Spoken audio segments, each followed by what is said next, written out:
Yes! Get in, you Reds! Another victory for the Reds on the road. 2 in London. We love London, don't we, Keith? We're absolutely brilliant. 3-1 to the Reds. What did you think of that? Oh, it's just what a tonic, what an absolute tonic. Just phenomenal performance, really, wasn't it? You know, I suppose everybody saw the lineup and they were kind of going, what are we going to get here? And they're in such good form now at the moment. And I'm kind of thinking to myself before the game, listen, if we just maybe dominate the ball and keep the possession and just curtail the amount of chances they might have, we might get a chance of nicking it, you know. And then they just come out in the first half and just completely dominate the ball.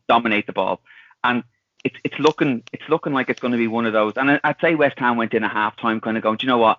They've all the ball. They're doing nothing with it. They're doing absolutely nothing with it. Yeah. And, you know, we're going to get a chance in the second half and we'll probably nick this 1-0. And that's what they're thinking going in at half time. And then we come out in the second half and we just bang, bang, bang.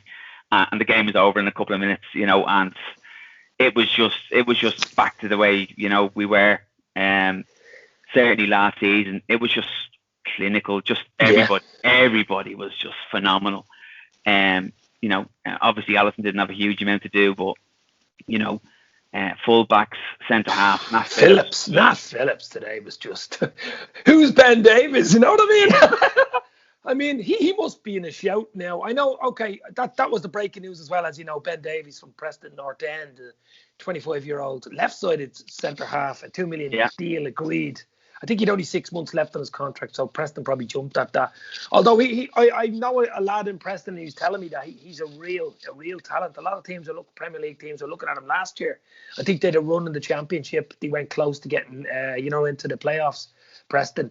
You'd wonder why he's only got 6 months left on his contract, and they haven't. I don't know. Maybe he's.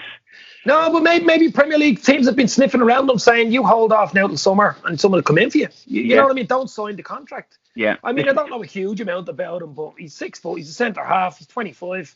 He's left-footed.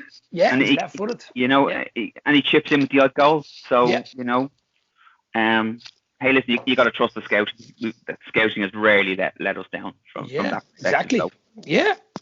I mean, the things are rosy. Within a week, less than a week, probably even before last Wednesday, I'd say the day before the Spurs game, everything was wasn't great in the Liverpool camp. It was just being nervy. We've just been knocked out of the cup. Not that mattered, but United were going well. But we're back up there now. We're a point behind United. We have a huge game on Wednesday against Brighton, and then the big one, City, at the weekend. But back to tonight, I thought Nat Phillips, as you said, was brilliant.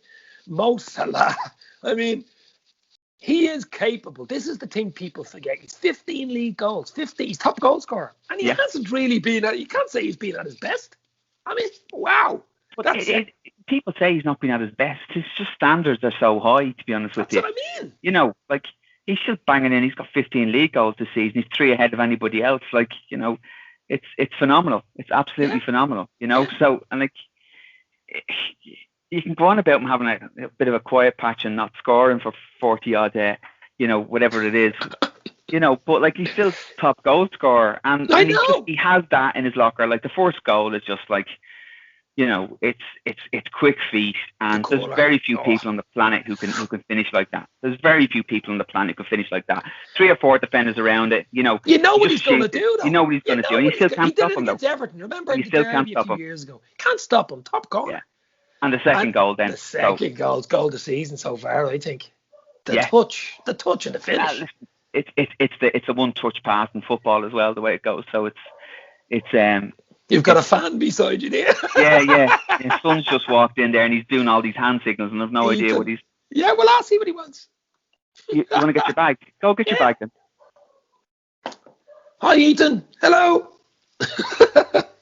You're live on YouTube. Yeah, but he's no patience either. You see, he needs his bag, and he needs his bag right now. He must be happy too, is he? He must be happy. The two of us were delighted, absolutely delighted. And Genie popping up at the third just to kill it, nicely, just to kill it off, you know. That fantastic team goal again, wasn't it? Fantastic team goal. Yeah. What a sub from Klopp as well, which Curtis coming on. See me on there with Klopp, would you? Yeah, brilliant. The minute lady's hugging him. Absolutely, I mean, that's what Liverpool's all about. Yeah. That's this family thing, this closeness with fans as well, obviously. But I mean, it runs throughout the structure of the club. I just thought these two games were huge, Keith. We talked about it last week. If we can get 2 wins West Ham and Spurs were tough games. Any season they're tough. Last season they would have been tough. Never mind this season with Phillips and Henderson starting. No Mane. Yeah. You know, no Fabinho on the pitch, no Van Dijk, no Gomez, no Jota.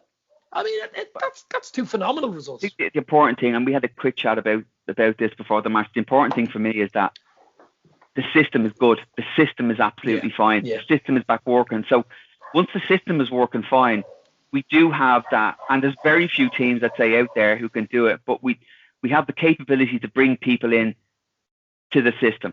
Okay, and the system works, you know, and I think the United teams of the 90s and the early 2000s were like that.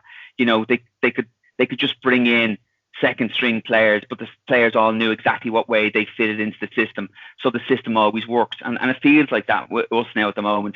Okay, we've gone through that bit of a blip, but you know, we've come out the tail end of that, and the system seems to be working again. The goals are flowing. Yeah.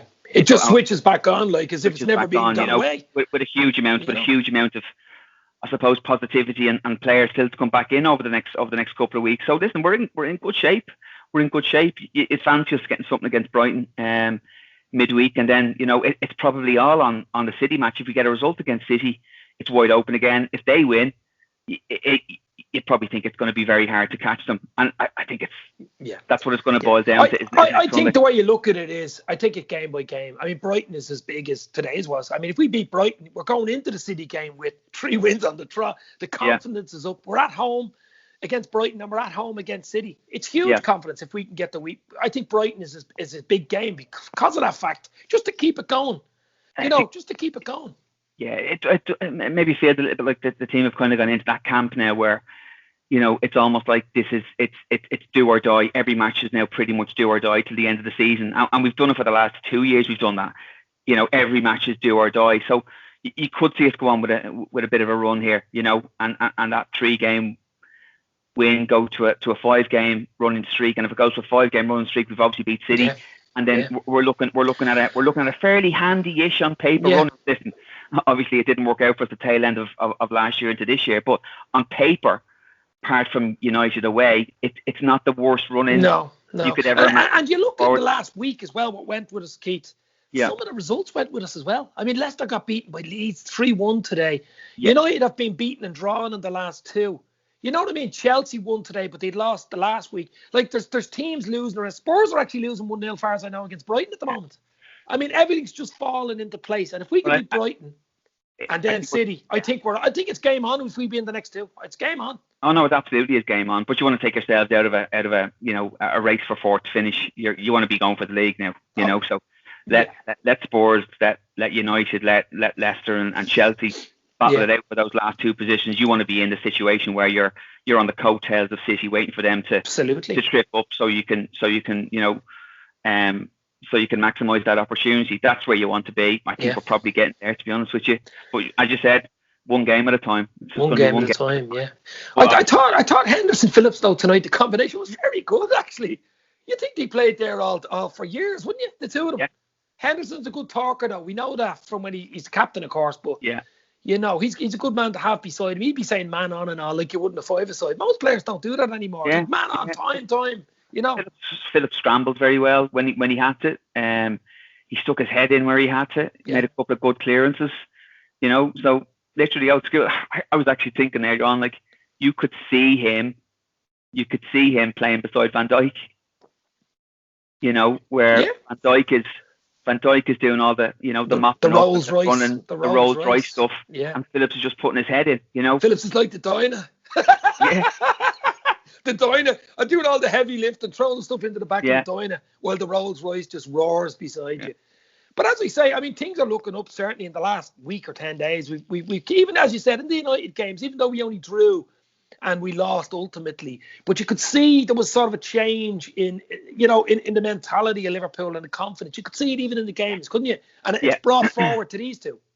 But the change after half time, you know, I thought we went out there and we were almost like, right, we are literally going to set down the foundations for this performance tonight and for how this game is going to manage itself. Yeah. And we managed it first half, so we starved them of the ball. You know, they retreated back into their own half, and they were really just kind of operating off scraps. and we kind of almost laid the foundation for what was going to happen in the second half. And literally within the first couple of seconds, we look a hell of a lot more lethal, a lot more dangerous, and there's chance after chance after chance, and then obviously we convert one of those chances, and then you just love to see that breakaway goal. That breakaway goal is us when we're really pouring, we're really kind of motoring. Four touches, I think, wasn't it? 4 touches from the keeper. Bang.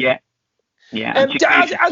As you said, Keith, there, it's exactly what I said in the podcast earlier. I straight into a podcast after the games, these guys over in England, and 0-0 at half time.